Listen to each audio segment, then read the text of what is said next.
नमस्कार, सी न्यूजमध्ये आपलं सहर्ष स्वागत. पाहुयात आजच्या ठळक घडामोडी.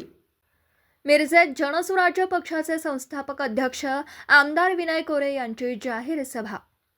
जनसुराज्य पक्षाचे तिन्ही उमेदवार निवडून येणार, मतदारांचा जनसुराज्य पक्षाला वाढता पाठिंबा. सांगली मिरज कुपवाड शहर महानगरपालिकेच्या निवडणुकीच्या निमित्ताने जनसुराज्य पक्षाच्या वतीने मिरजेतील कोकणे गल्ली या ठिकाणी जनसुराज्य पक्षाचे संस्थापक अध्यक्ष आमदार सावकार विनय कोरे यांची जाहीर सभा घेण्यात आली. जनसुराज्य पक्षाच्या वतीने मिरजेतील प्रभाग 5 मध्ये डॉक्टर पंकज म्हेत्रे व स्वप्नाली मेंढे तसेच प्रभाग 20 मध्ये स्वाती पारधी हे 3 उमेदवार निवडणूक रिंगणात उभे आहेत. त्यांच्या प्रचारासाठी या ठिकाणी भव्य अशी सभा घेण्यात आली. यावेळी आमदार विनय कोरे यांनी सदर महापालिकेत 3 उमेदवारांना निवडून द्यावं असं आवाहन केलं. यावेळी प्रदेशाध्यक्ष समितदादा कदम यांनी मतदारांना एक चांगली निवडणूक करू, जे जनतेच्या मनात आहे तो निकाल तुमच्या ह्या सगळ्यांच्या उपस्थितीमधून दिसत आहे. सावकार साहेब, तुम्ही आज अनुभव मंडप दिला सांगलीला, आता मिरजेला तुम्ही काय तर द्यावं अशी आज मी या व्यासपीठावरनं मागणी करतोय. गेले अनेक वर्ष अनेक प्रश्न त्या ठिकाणी आपले प्रलंबित आहेत.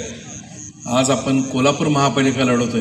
कोल्हापूरमधल्याही बऱ्याच गोष्टी आपण चांगल्या पद्धतीने केल्या. तशाच पद्धतीनं मिरज ही मेडिकल सिटी त्या ठिकाणी आज कायम बघितली जाते. मिरज मिशन हॉस्पिटलचा त्या ठिकाणी असणारा एक मोठा परिसर त्या ठिकाणी. सावकर साहेब, आज आपल्याला मिरजेमध्ये हे मेडिकल सिटी असताना हब कसं करता येईल आणि त्याला जास्तीत जास्त पद्धतीनं बाहेरचे लोक आणून एक चांगला असा मिरजेमध्ये रोजगार मोठ्या प्रमाणात कसा उपलब्ध होईल, जेणेकरून आमच्या या सर्वच मंडळींना एक चांगल्या पद्धतीचं काम करायची संधी मिळेल. आज या ठिकाणी गोष्टी अनेक बोलायच्या आहेत, पण आता आमचा पक्ष असा आहे की आम्ही बोलत नाही, आम्ही करून दाखवणार आहोत. आम्ही खोटे वादे करत नाही, आम्ही जे खरं आहे तेच करणारी माणसं आहोत. त्यामुळं जसंच निवडणूक होईल तसंच आम्ही सगळेजण सावकार साहेबांच्या मागं लागू आणि तुमचे विजय उमेदवार जे आहेत ते तुम्ही सगळेजण आम्हाला जो काय आग्रह धराल तो नक्की आम्ही पूर्ण करू.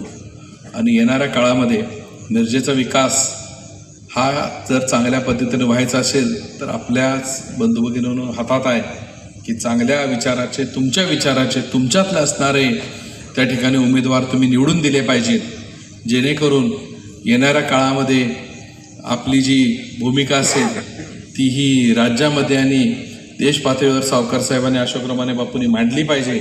आणि पक्षाच्या माध्यमातून एक चांगलं विजन असणारे नगरसेवक त्या ठिकाणी महापालिकेत गेले पाहिजे आणि ज्यांनी हा विकास निधी खेचून आणला पाहिजे आणि एक चांगल्या पद्धतीचा आपल्याकडे विकास कसा करता येईल याचा प्रयत्न आपण करूया. नेहमीचंच आपलं असतं ते सोडून आम्ही आज त्या ठिकाणी ट्रक टर्मिनसची मागणी केली, त्यासाठी आयुक्तांची बैठक घेतली.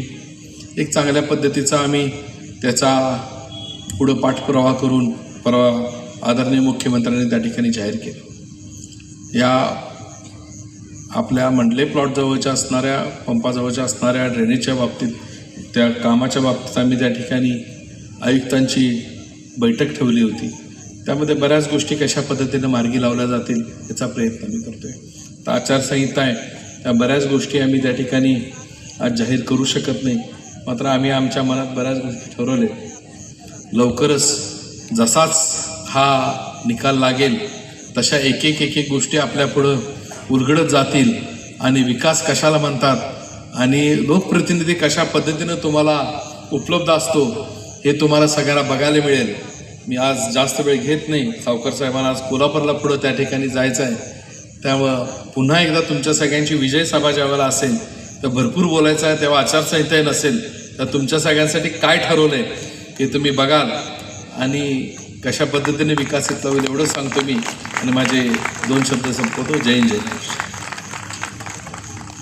स्वप्नालीताई मेंढे आणि आदरणीय डॉक्टर पंकज म्हेत्रे आणि पारधी समाजातून खरं तर प्रतिनिधित्व करत असताना ज्यांनी आज आपल्याबरोबर या ठिकाणी यायचं ठरवलं आहे ते आदरणीय स्वातीताई पारधी आणि यांच्याबरोबर काम करणारे सगळे त्यांचे सहकारी कार्यकर्ते खरं तर जनसामान्यांच्या आयुष्यात सुराज्य साकारावं आणि लोकशाहीमध्ये सुराज्याचा संकल्प जनसामान्यांनी एकत्रित येऊन एका शक्तीच्या स्वरूपात निर्माण करावा, या विचारातून या संघटनेची स्थापना आपण सगळ्यांनी त्या ठिकाणी केली.